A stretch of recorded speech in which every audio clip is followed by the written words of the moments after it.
I'm meteorologist Chris Haddings here in beautiful Buffalo, Wyoming. The calendar says September, which is technically still summer, but look around. It's not summer, obviously. It's about 8 o'clock in the morning on September 11th. And I've already seen a lot of tree damage out here. I'll step out of the way. You can see some branches coming down around here in the park. About 30 seconds ago, as a matter of fact, there was a branch that just snapped off that tree.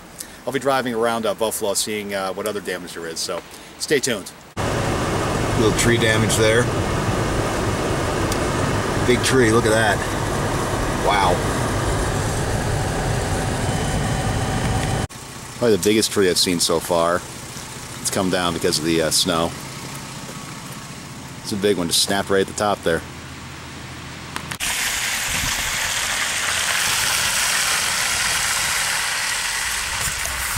Now we're on US 16, about right near downtown, just east of downtown, or south of downtown I should say, and pretty good sized tree went down there. Blocking part of the road right now, so it doesn't look fine. And got some more tree damage here. This is just north of downtown.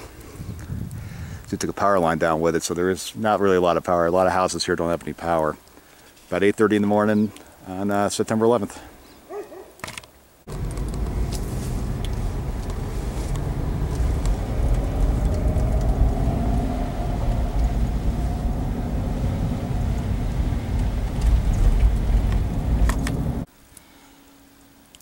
This is Carrington Street.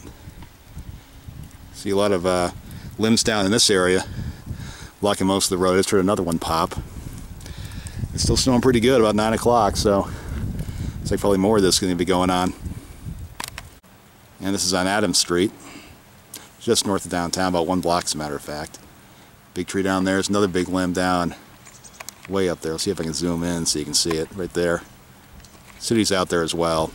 Try to take care of the stuff.